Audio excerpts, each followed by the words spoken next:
While the crisis continues in Syria, arguably the United States doesn't seem to be doing enough when it comes to fighting terrorism in the region. Let's learn more.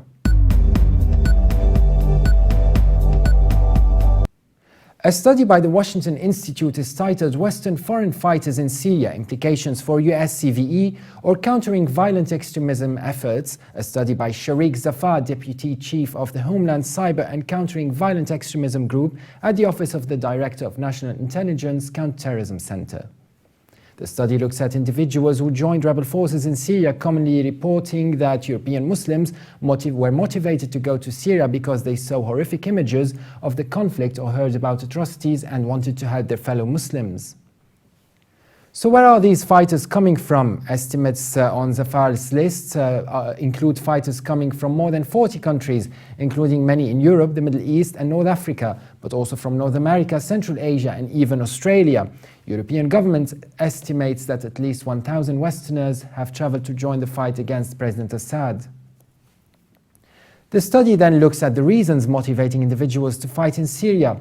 So the analyst asks, why do these fighters choose to fight in Syria? First, fighting against an authoritarian regime, as they believe, and then a humanitarian desire to help suffering Syrians, and a desire to help establish a caliphate in Greater Syria and the Middle East, or a desire to fight against Shiite Muslims who are perceived to be targeting Sunni Muslims in Syria. And finally, a desire to fight against Shiite Muslims who are also a threat to the presence of the Sunni Muslims. Not surprisingly, terrorist recruiters recognize and try to exploit the identity and discrimination issues some European Muslims face by providing a vision of how they can belong to their version of the broader Muslim community or the Ummah by urging European Muslims to become involved in what they call jihad. Shaarik Zafar then asks, so what is the US government doing to address terrorist radicalization and recruitment? He explains the term countering violent extremism, which refers to preventative aspects of counterterrorism, that is, efforts focused on preventing terrorist groups from recruiting new members or inspiring others to act.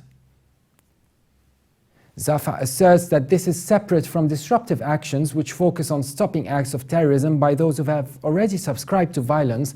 Rather, CVE is a broad subject matter that ranges from general prevention measures, things that are not done for CVE purposes but which might have CVE effects, to directly addressing and countering the Al-Qaeda recruitment narrative. So now let's see what people are saying about this. Joining me today is Raphael, PhD candidate at King's College in London and analyst of US foreign policy in the Middle East. Thank you very much for joining us today. Thank you very much for having me. My first question, Raphael, in the recent study on Syria, the Washington Institute is concerned with the trend of foreign fighters traveling from their home countries to fight in Syria, where more than 7,000 foreign fighters have come from abroad to perform in suicide operations and engage in terrorist activities. Raphael, to what extent do you think the Obama administration is concerned, and how would their concerns overlap with concerns like those of the Washington Institute, if any? I mean, there's no doubt that the Obama administration is increasingly taking a closer look at foreign fighters traveling to Syria. I mean, we have recent reports coming from James Clapper, who's the Director of National Intelligence in the U.S. In January, reiterating that between 7,000 to 7,500 foreign fighters going. We have, as the Washington Institute speech noted, which was given by a senior counterterrorism official, we've had a number of Americans traveling overseas to Syria. A notable example, and quite an unusual one, is Eric Harroun, who is actually a former U.S. Army soldier who is off in Syria. How do you explain that, a U.S. former army soldier going to fight against a regime or against the president's government in Syria? I mean, I think his role as an army soldier is very surprising. However, I think what really goes on is a very unique psychological process within each person that is radicalized. As the address by Mr. Zafar at the Washington Institute pointed out, people choose to travel to Syria for a host of different reasons. Some being religious radicalization or ideological considerations. Others go for a sense of adventure. Mm-hmm. Others go because of recruitment from groups, et cetera, et cetera. In the case of Harroun, my understanding is that he tends to go for a sense of a sense of adventurism. I believe he was also a convert to Islam. He posted a number of very unusual YouTube videos where he's featured driving around in the Syrian desert with foreign fighters. And there's no doubt. We became aware of his presence over there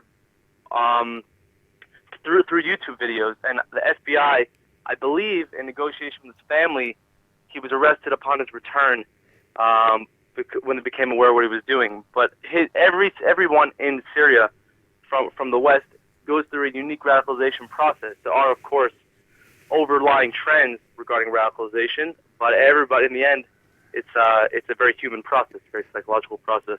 Were there any invitations from the US for him to get back home and not associate with the other factions fighting in Syria, knowingly that they are associated with terrorism and extremist groups, and for an American to be there amongst them fighting for the same cause?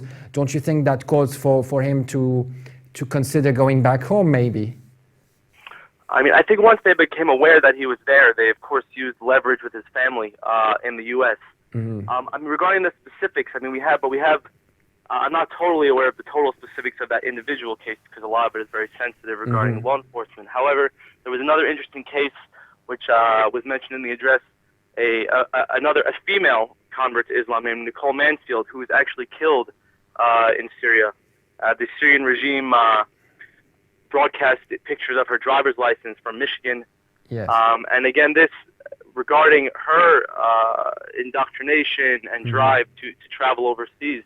What's her background? Is she an Islamist or? She converted to Islam, and I believe she had married. She had a husband, a Syrian husband. So again, the details are less important. I think the overlying trend is that this is going to be a key concern for the Obama administration. And just today, just this morning, I think illustrating that effort that is being put into it, there was a 20-year-old arrested in Washington State who was also, interestingly, a convert to Islam for attempting to travel to Syria. And this was the result of an FBI sting operation. Mm-hmm. So a sting operation takes months and months and months of planning, and is done in coordination with the Department of Justice, lawyers, and special agents of the FBI. So I think this illustrates the warning bells that have been going off within the administration, within the security services, to sort of double down efforts here regarding the risk of Americans traveling to Syria. However, this isn't really just an American problem at all. Mm. There's a very important study that was put out by colleagues from King's College London, from the International Center for Study of Radicalization. I wasn't involved personally with the study, but that study was really a landmark study regarding looking at foreign fighters going to Syria. And they came to the assessment that as many as 1,800 Western Europeans and North Americans were going over to Syria. That's with notable countries being the UK, as many as 366 to 400, mm-hmm. France about 400, Belgium about 200 to 300, yes, and Germany, the Netherlands, etc., etc. Interestingly, Belgium has the highest per capita rate of jihadists per population, per 1 million in the population. So 27. That might have to do with perhaps with the openness in the Belgian capital, Brussels, towards radical groups operating there and viewing their opinions freely, which is a little bit, of course, different to what happens in the United States. So it might not be very surprising that Belgium has the highest rates of recruits to Syria. Yeah. No, you're right. Obviously, every country has a very unique and nuanced sociological and cultural context that we need to understand regarding Muslim community, regarding converts who are going over there. And I think a key factor is the degree of integration, assimilation, cultural acceptance, role of religious ideologues on the ground, openness to extremist ideologies, etc., etc. Yes, back to the study, Raphael. In the case of Syria, CVE was not applied by the United States, which obviously is a preventive act to terrorist activities that have not yet existed. as compared to counterterrorism for terrorist groups that already exist. Now, CVE, like I said, it did not really apply in Syria by the US. Do you think it could be said that the US is benefiting from these extremist groups as a proxy that could gain momentum in Syria and weaken the position of President Assad? Do you think that's why, if you could say, the US turned a blind eye on these groups? Well, I wouldn't really say that anyone truly benefits from a wave of foreign fighters going over to Syria, because the risk of possible blowback of radicalized people with combat experience coming back to your home country. Mm-hmm. I mean, we have many historical case studies of host countries sending over proxy fighters with a blowback. However, I think you are correct to note that I wouldn't say the program is absent. However, it has been extremely late. Mm-hmm. A countering violent extremism program in the United States.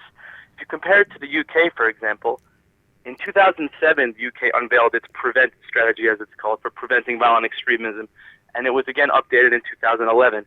However, in the United States, only right now in 2011, as the speech by the counterterrorism official from the Washington Institute noted, they've started to unveil this program that has a lot of important similarities, and I have no doubt that the UK and the US, consulted with each other when the US was developing this counter extremism program. Of course, with the UK also stating that they might strip citizenship of fighters who go and fight in Syria, at least with fighters who were not born in the UK.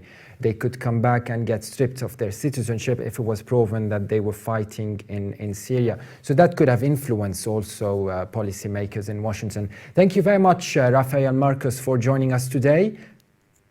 Thank you very much for having me. Thank you.